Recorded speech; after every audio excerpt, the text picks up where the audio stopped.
తీసుకొచ్చానో చూడు. ఏంటిది? చెప్పుకో. కొత్త డ్రెస్ కాదు. ల్యాప్టాప్ కాదు. నీ పంచ ప్రాణాలలో ఒకటి. చెప్పుకో ఇప్పుడు. నా పంచ ప్రాణాల్లో ఒకట. ఏంటిది?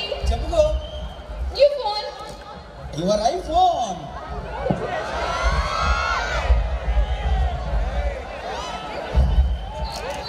చాలా బాగుంది నాన్న. వెరీ గుడ్ నాన్న. Keep it up. అదేంటి నాన్న దీన్ని నాలో పంచ ప్రాణాలు అనే ఒకటి అన్నావు? నీకు సెల్ ఫోన్ ఒక ప్రాణం కదా నాన్న. అవును. ఈ ప్రాణంతో పాటు ఇంకో 4 ప్రాణాలు ఉన్నాయి. అవేంటివి? Friends, social media, fast foods and enjoyment. ఆపండి నాన్న, మీకు మరీ చాదస్తం ఎక్కువైంది. అంతే కదా నాన్న మీ యూత్ అంటేను. ఒకసారి ఇది చూడండి. ఓ ఏంటమ్మా ఇది?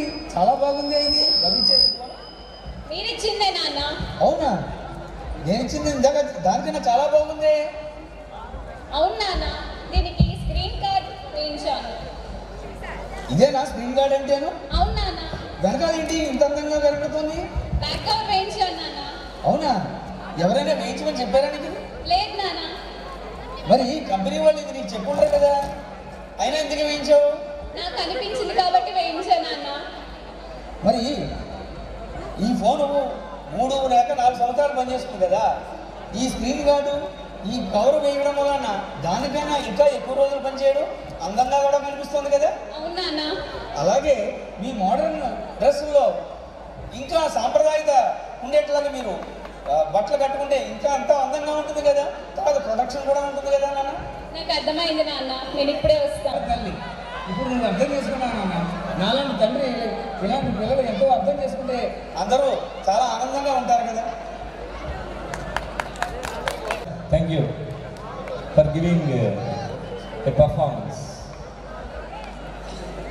దేవరకొండ బాలగంగాధర్ తిలక్ ఒక ప్రముఖ కవి అమృతం కురిసిన రాత్రి చెప్తాడు, నా అక్షరాలు విజయశక్తులు వహించే విజయ ఐరావతాలు, నా అక్షరాలు వెన్నెలలో ఆడుకునే అందమైన ఆడపిల్లలు.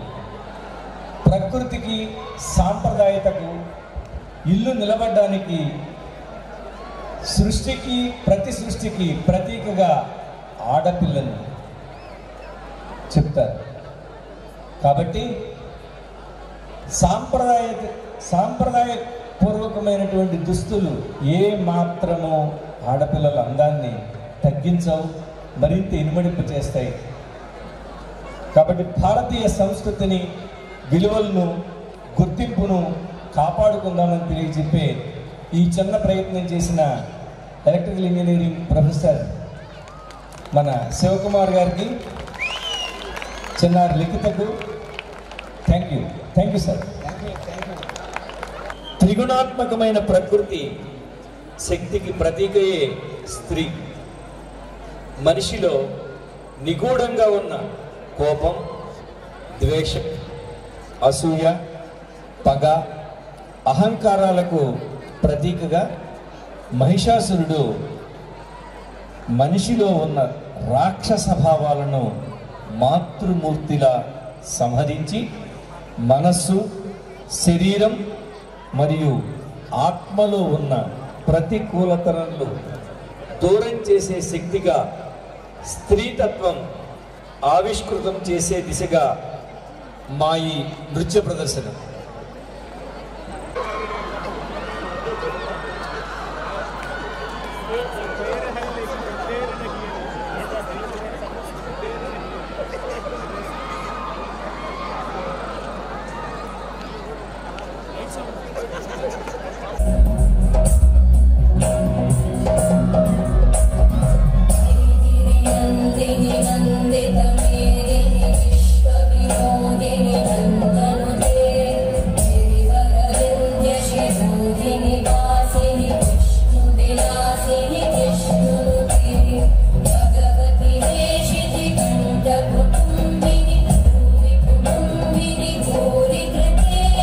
Jaya Jaya He Mahi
Shakti.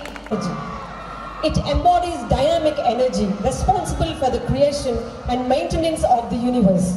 Furthermore, Shakti manifests in various forms representing the energy of goddesses.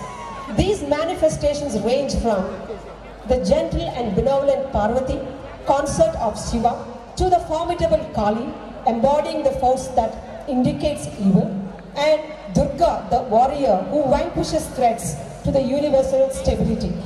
While some goddesses represent the devastating aspects of Shakti, others symbolize its creative and auspicious powers, such as those associated with nature, elements, music, art, dance, and prosperity.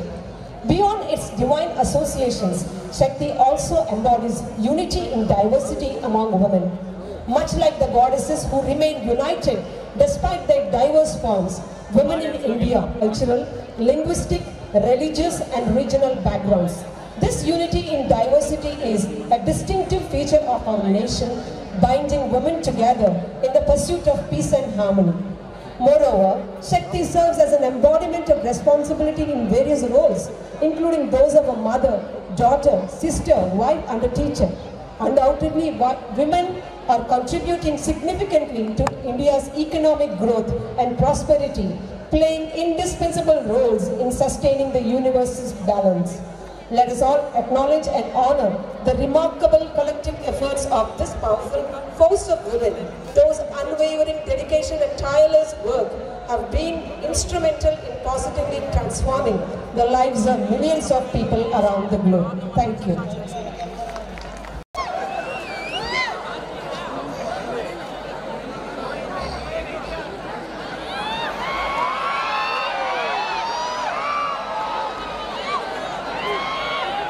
అక్కడ అలికిడి ఎవడరా వచ్చింది అక్కడ పెద్ద మనవాడేనా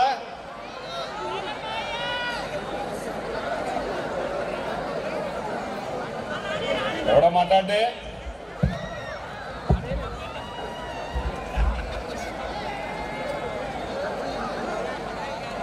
ఏమిట్రా అవతారం ఏంటి నువ్వేంటి ఎక్కడి నుంచి వస్తున్నా కాలేజీ నుంచి తాతయ్య. ఖాళీ నుంచా? ఖాళీ నుంచి వస్తున్నావు నువ్వు? ఏమిట్రా పీలికలు? కాలేజీకి వెళ్ళే అవతారమేనా అది? తాతయ్య అంత మాట అన్నావు. ఇప్పుడు ఇదే ట్రెండ్, ఇదే ఫ్యాషన్. పైకి ఎంత ఖరీదో తెలుసా? ఖరీదా నీ బొంద. మొన్న వెంకటరామయ్య గారు ఏమన్నారో తెలుసా? ఏమన్నాడు తాత? ఈ పెద్ద మనోడు మరీ చింపులు పట్టలేసి తిరుగుతున్నాడు. మీరు డబ్బులు బాగా సంపాదించడమే కానీ సంపాదించి మూట కట్టి లాట్లేయడమే కానీ పిల్లలు కాస్త ఆల్లా పాలనా చూసి తిండి తిప్పలు చూసి కాదు ఏమన్నా బట్టలన్నా ఏమని అడిగాడయ్యా నన్ను. ఆ తలకే కొట్టేసినట్టు తెలుసా నీకు? ఏమవుతారు అది? తిండి పెడతలేదు, నేను బట్టలు ఇవ్వట్లేదా? నువ్వు అడిగితే ప్యాషన్ అంటావా? నేను పోయేది చెప్పను వాళ్ళకేం అర్థమవు. సినిమాల్లో వేసుకుంటారు, బయట నువ్వు ఆ బట్టలు వేసుకుని నడుస్తున్నావు అనుకో, చాలా పెట్టాము ఎలా ఉంటుంది? భక్తులు ఏమన్నా జంతువులు ఏమన్నా అమ్మడబండి అనుకో, నేనేం చేయాలి అప్పుడు? నువ్వు ఉన్నది ఒకడానే పెద్ద మనం, నువ్వు ఒకడే, రెండోడు ఒకడు, ఇద్దరేగా నాకు ఉంది మొత్తం. ఏమిటి ఇక్కడ అక్కడ వాడు వచ్చాడా? అయ్యా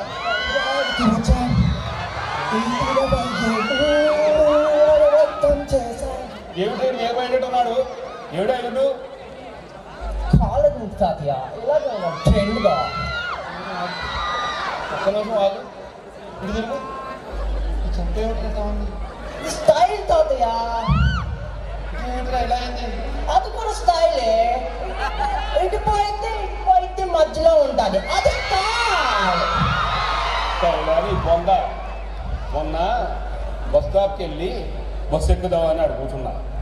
ఈ లోపల మీ సుబ్బమ్మతో వచ్చింది. వచ్చి ఏమందో తెలుసా? ఏమంది? సుబ్రహ్మణ్య గారు, మీ మనవడకి బాగానే ఉందా, తగ్గిపోయిందా? బాగానే ఉండటం ఏమిటి, తగ్గిపోవడం ఏమిటి, దేని గురించి మాట్లాడతాను అన్నా. అంటే ఒక మాట అందాలి, మీరు బాధపడతారేమోనండి.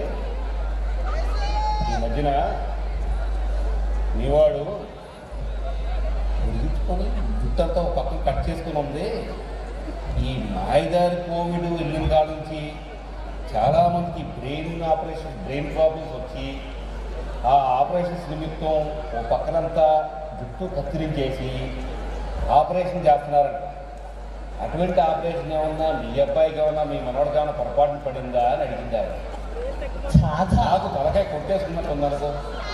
అసలు ఇది నీకు తెలీదు, యోయో ఇది. ఇప్పుడు నీ బొందా చూడండి అసలు మీ నాన్నకి ఆ రోజుల్లో సమ్మర్ కటింగ్ చేయించానంటే నేను అంటకత్తిరి వేయించేవాడిని. డిప్ప కటింగ్ అంటారు చూసారు మీరు, అంటకత్తిరి అది వేయించేవాడిని. జుట్టు ఎక్కువ ఉంటే చెమడ బట్టి వాసన వచ్చి గబ్బు కొడుతుందని చెప్పేసి ఆ రకమైన ఏర్పాట్లు చేసాను. దానికి ఒక అర్థం ఉంది మేము చేసిన దాన్ని. దీనికి ఏముందరా? దీనికి ఏం అర్థం ఉంది? ఈ కత్తిరింపుకి ఏం అర్థం ఉందరా? నాకేం అర్థం కావట్లేదు. నువ్వేమన్నా చెప్పగలవా? బహుశా సుబ్బమ్మతో టాబ్లెట్ వేసుకోవడం మర్చిపోయినట్టుకోండి. ముసలావిడికి మెంటలు ఎంత కడతావరా నువ్వు? అందరు చేసే తాత. సినిమాలో చూసావు నువ్వు, హీరోలు ఎలా వస్తారు? జామ్గా వస్తారు. ఏమోరా, ముందుకు పోవటం అని మీ నాన్నగారు ఎప్పుడు కూడా నాన్న మనం ముందుకు పోవాలి, పిల్లలతో పాటు మనం కూడా ముందుకు పోవాలంటా ఉండేవాడు. ముందుకు పోవడం అంటే వెనక్కిపోయి మీరు ఆదిమానుల్లో తయారవుతారా? ఎప్పుడన్నా చూసావురా? సరే తాతగారు, ఈ పరిస్థితి ఏమిట్రా? నువ్వు మరీ అధ్వానంగా ఉన్నావు. వాడన్నా కనీసం గుండె చేస్తే సరిదిద్దుకోవచ్చు. నువ్వేమిట్రా? ఇది కుక్కమ్మడ పడితే నేనేం చేయాలి ఇప్పుడు? ఈ వయసు నన్ను ఎవరు చూస్తారు? పిచ్చి తాతయ్య, అది పిచ్చి. పిచ్చిదాదయ్యా, మారండి అయ్యా, మారండి. సరే తాతగారు, ఇప్పుడుకైనా మారండి. సరే తాతగారు. నేను బయటకు వెళ్తే తలకి ఎత్తుకునేటట్టు ఉండాలి కదా నాకు కూడా పరిస్థితి. ఈ అవతారం చూస్తే డబ్బులు మొన్న మహారాజులాగాను ఫ్యాషన్ లాగా లేదని. నువ్వు మన కాలగట్ల మీద, మన చెరుగట్ల మీద అంతా ఉంటే నా పొరుగు ఏం కావాలో చూడు. సినిమాల్లో అంటే వాళ్ళ బ్యాక్గ్రౌండ్లో ఐస్ కొండలు, ఒప్పు కొండలు, ఏదో టవర్లు అవన్నీ ఉంటాయి కాబట్టి అందంగా ఉంటారు. నువ్వు మన రోడ్ల మీద నడుస్తూ ఉంటే వెదవా కుక్కలు అమ్మడబడతాయిరా.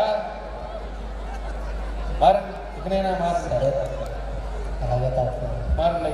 నాకున్నది ఎద్దరే.